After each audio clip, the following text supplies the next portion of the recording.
Karena itu sangat mungkin kalau misalnya dalam posisi dia nikah siri, tapi kemudian menimbulkan suudzon, terjadi perubahan status. Memang pada asalnya kamu menyembunyikan pernikahan ini mubah atau makruh berdasarkan keterangan jumhur, tapi bisa menjadi perbuatan yang terlarang karena perbuatanmu memicu orang untuk suudzon. Open Mic ANB. Saat ini kita mau tanya terkait dengan masalah pernikahan, Ustaz.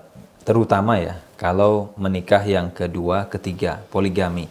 Itu biasanya di masyarakat nikahnya disembunyikan, tidak diumumkan. Jadi mungkin yang tahu hanya beberapa orang saja atau terbatas. Nah, ini biasa juga dikenal dengan istilah nikah siri gitu ya.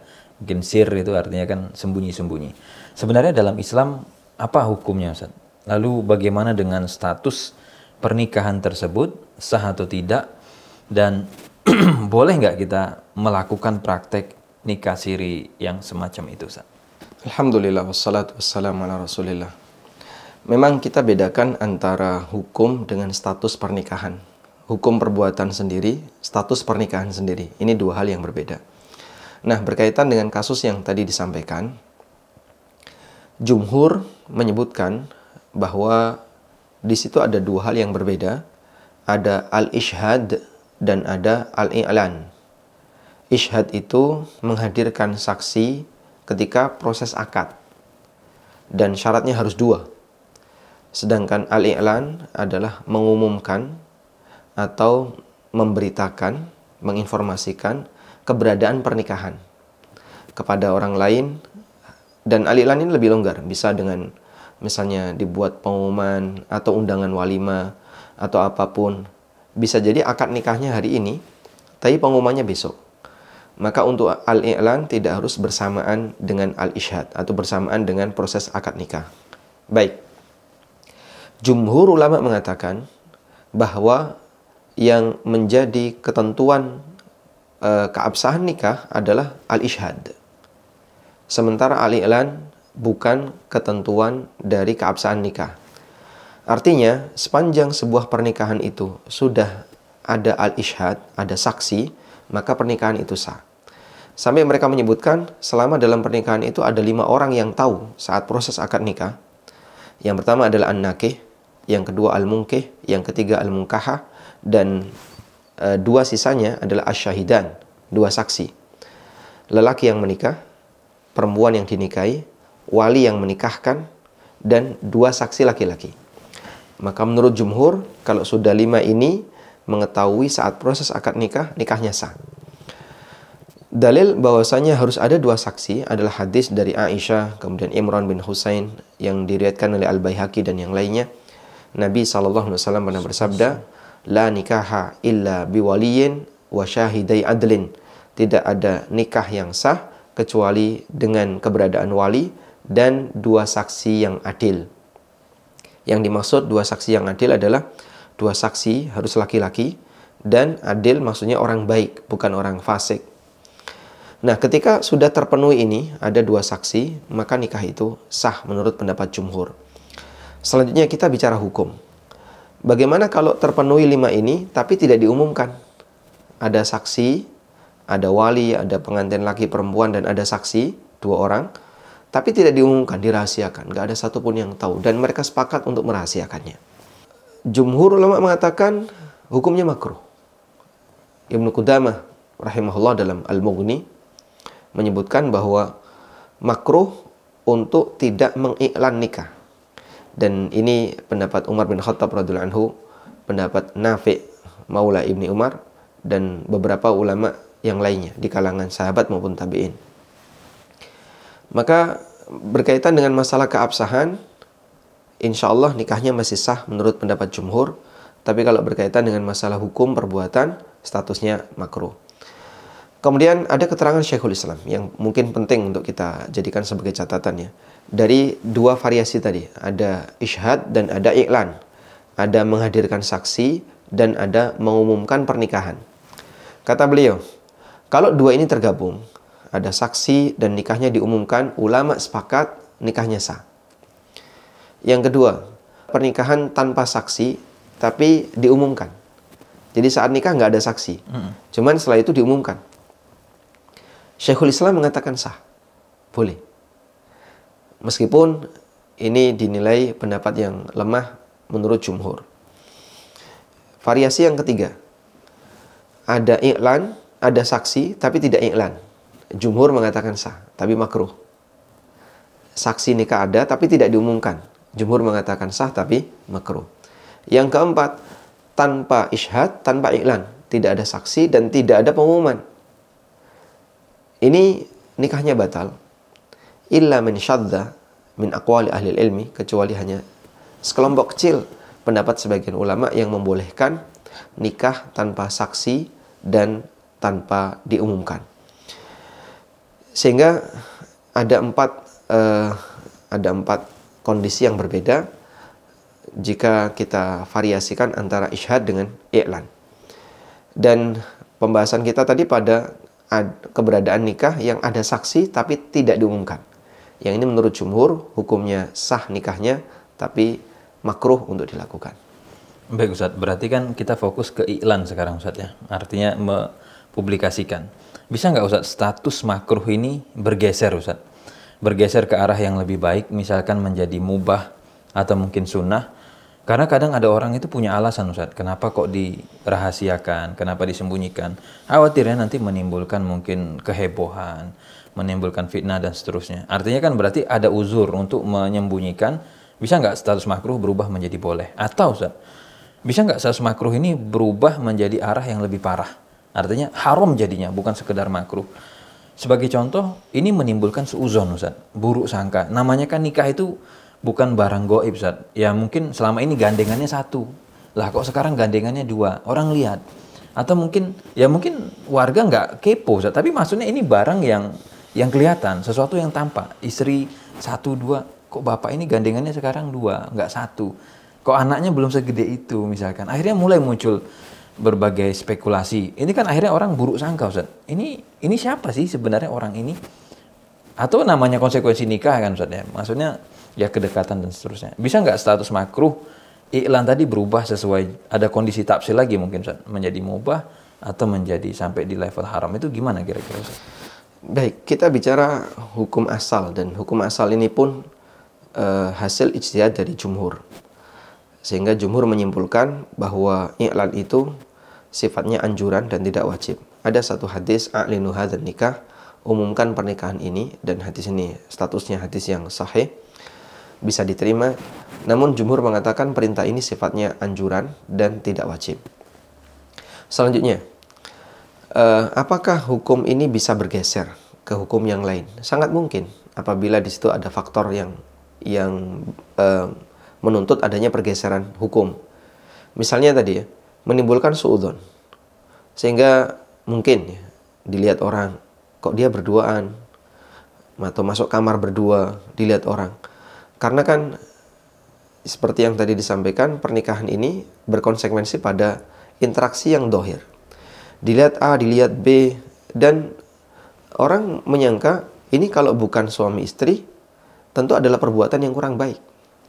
Apalagi kalau kemudian dia seorang tokoh yang dikenal komitmen dengan agama, sehingga ketika melakukan seperti ini sangat tidak pantas untuk kemudian dilakukan oleh seorang tokoh yang berkomitmen dengan agama. Pada satu kesempatan, Nabi SAW sedang iktikaf di masjid. Kemudian datang istri beliau yang bernama Sofia bintu Huyai. Sofia masuk ke dalam masjid, kemudian ngobrol dengan Nabi SAW beberapa saat, dan itu malam hari. Lalu Sofia mau pulang, oleh Nabi SAW diantar. Beliau mengantar Sofia sampai kemudian keluar masjid.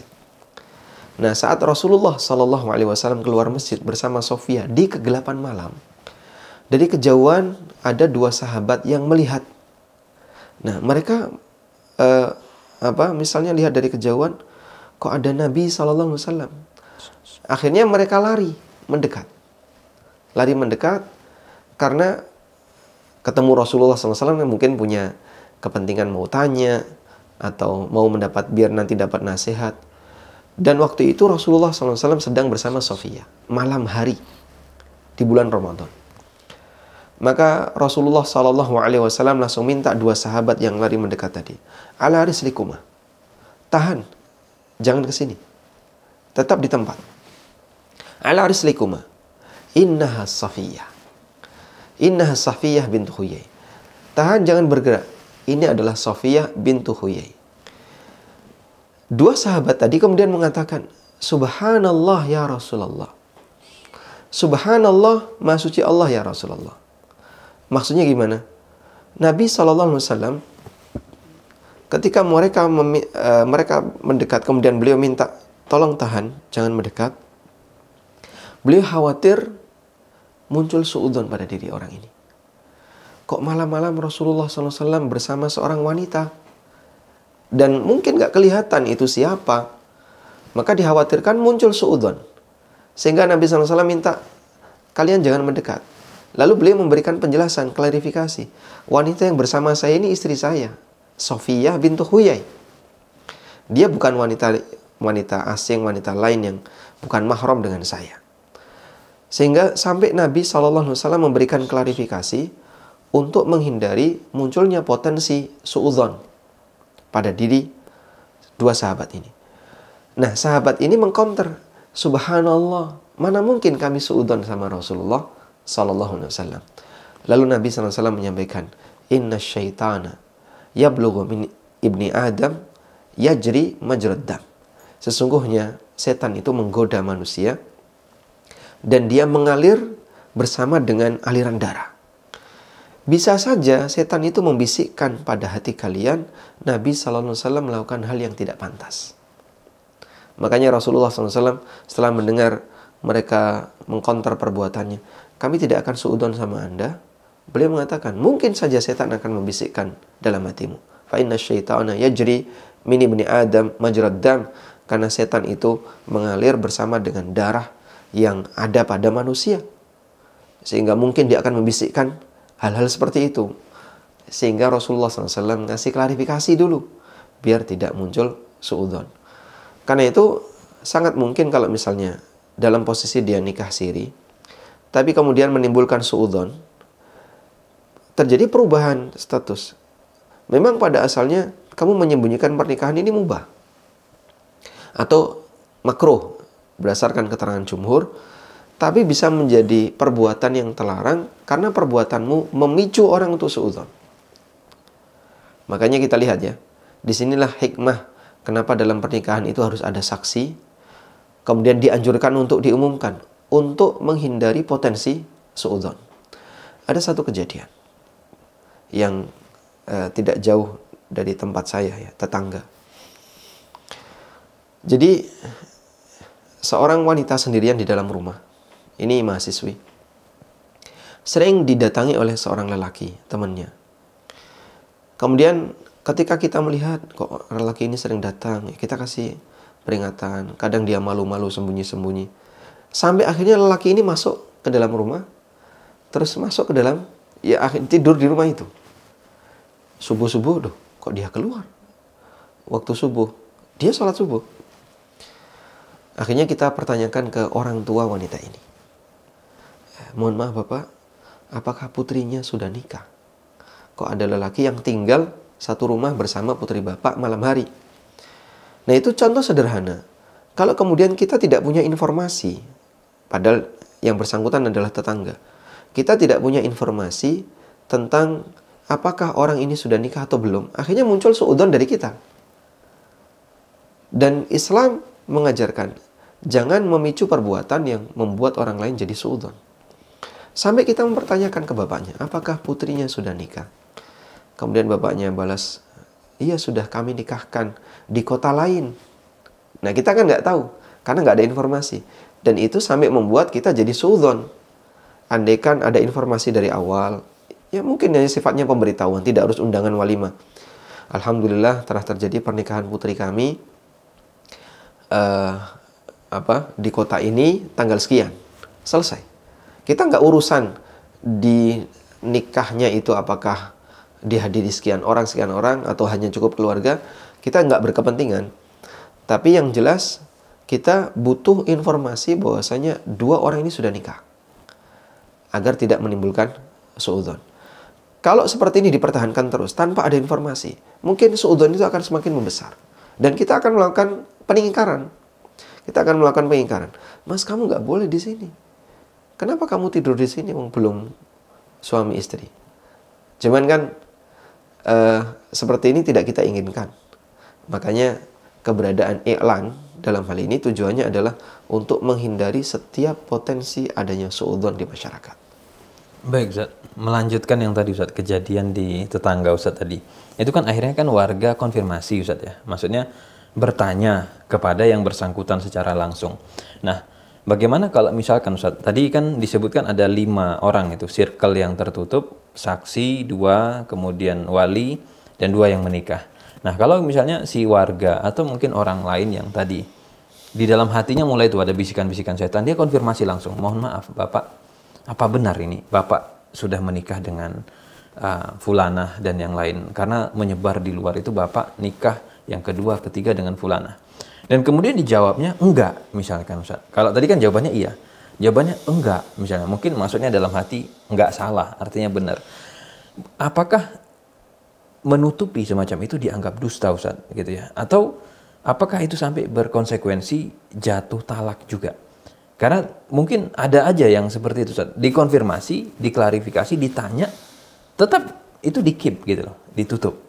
Udah ditanya langsung ini ke orangnya, ke saksi, bahkan dia ini saksi gitu loh, yang tanda tangan itu mungkin, yang hadir di situ.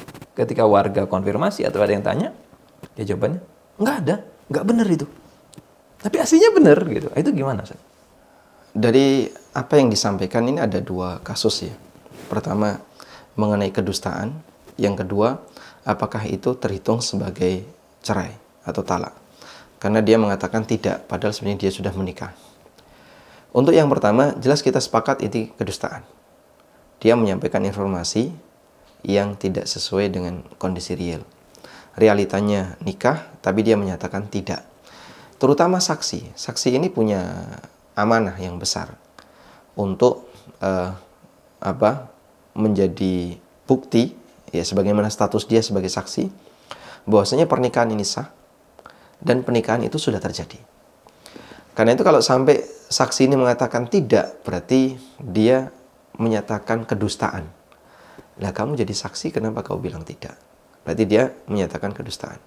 Baik, sekarang kita beralih ke yang kedua, apakah jatuh cerai? Kalimat talak itu ada 2. Ada sharih dan ada kinayah. Sharih berarti kalimat tegas. Aku ceraikan kamu, aku talak kamu, atau dengan kalimat yang semisal. Sedangkan kinayah ini kalimat tidak tegas. Sehingga kinayah ini sifatnya ambigu.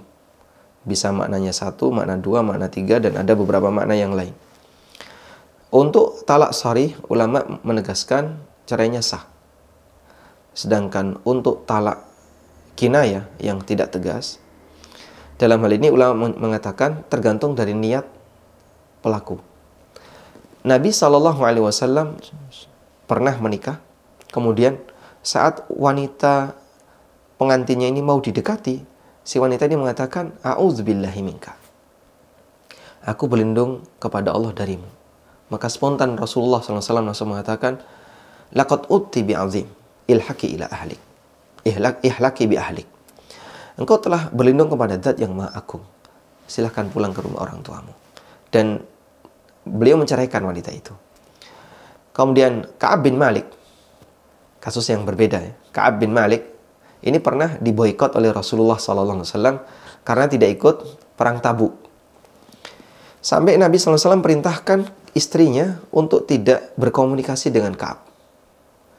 Ka'ab bingung. Satu rumah tapi tidak berkomunikasi. Gimana sikap yang harus dilakukan? Akhirnya oleh Ka'ab beliau mengatakan, ilhaqi bi ahlik, silakan kamu pulang ke rumah orang tuamu. Tapi Ka'ab tidak punya niat untuk menceraikan istrinya. Sehingga kalimatnya sama, ilhaqi bi ahlik, silakan kamu pulang ke rumah orang tuamu. Tapi yang satu cerai, yang satu tidak cerai.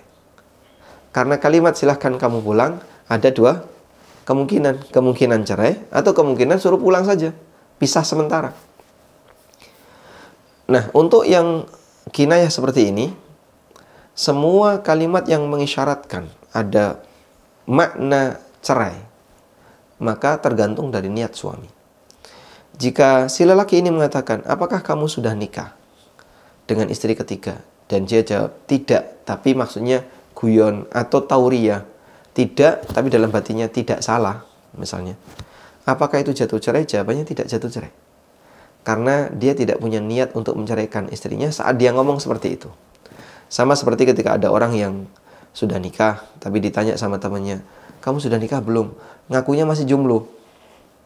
Si suami ini ngakunya masih jomblo. Enggak kok, saya masih jomblo. Ketika dia ngaku masih jomblo, berarti kan dia menihilkan istrinya. Padahal dia sudah nikah. Dan para ulama menyebutkan seperti keterangan Syekh Abdullah bin Abdul Aziz Al-Aqil, bahwa seperti ini tidak termasuk perceraian jika suami tidak punya niat untuk menceraikan. Baik Ustaz, kembali ke poin awal tadi Ustaz ya, mengenai nikah siri. Sebenarnya Ustaz, mencatatkan pernikahan di KUA itu Ustaz, ada buku nikah resmi dan semisalnya, itu bagian dari syarat sah nikah atau tidak? Sehingga kalau dicatatkan itu bagian dari syarat sah, tidak dicatat nikahnya tidak sah. Atau sekedar itu pelengkap administrasi saja yang mungkin tidak sampai di level syarat sah. Itu gimana Ustaz, pencatatan di KUA tadi? Jadi kita paham bahwa kehadiran fasilitas seperti ini kan muncul belakangan. Artinya di zaman dalil itu turun, Al-Quran maupun hadis Nabi SAW itu disampaikan oleh beliau, tidak ada fasilitas seperti ini. Ada beberapa akad yang Al-Quran menganjurkan untuk dicatat, seperti muamalah yang tidak tunai, agar dicatat sebagaimana yang Allah sebutkan di surat Al-Baqarah bagian akhir. Namun dalam akad nikah tidak ada perintah untuk itu, sehingga pada asalnya tidak harus dicatat. Ini jika kita bicara terkait hukum syar'i. Sehingga bukan syarat dalam pernikahan harus tercatat di KUA. Catatan itu sifatnya hanya masalah administratif. Karena itu mengenai definisi nikah sirri, ada 3 bentuk yang perlu kita bedakan. Pertama, nikah sirri menurut jumhur ulama. Nikah sirri menurut jumhur ulama adalah ketika tidak ada saksi. Kalau dalam pernikahan itu hanya wali, pengantin pria, pengantin wanita, 3 orang. Terus mereka melakukan akad nikah, maka menurut jumhur ini nikah sirri. Dan nikah sirri seperti ini batal karena tidak ada saksi. Yang kedua, nikah sirri dalam bentuk tidak ada iklan, tidak ada pengumuman. Ada saksi tapi tidak diumumkan, tidak dipublikasikan. Untuk seperti ini nikahnya sah menurut jumhur tapi makruh hukumnya. Yang ketiga, makna nikah sirri dalam arti tidak dicatatkan di KUA. Ada saksi, ada publikasi, tapi tidak dilaporkan ke KUA. Seperti ini tidak mempengaruhi keabsahan, meskipun kita sebagai warga negara Indonesia tidak menganjurkan praktek seperti ini. Karena itu sebisa mungkin untuk yang ketiga ini tidak dilakukan. Sehingga laporkan pernikahan Anda ke KUA agar Anda memenuhi administrasi negara.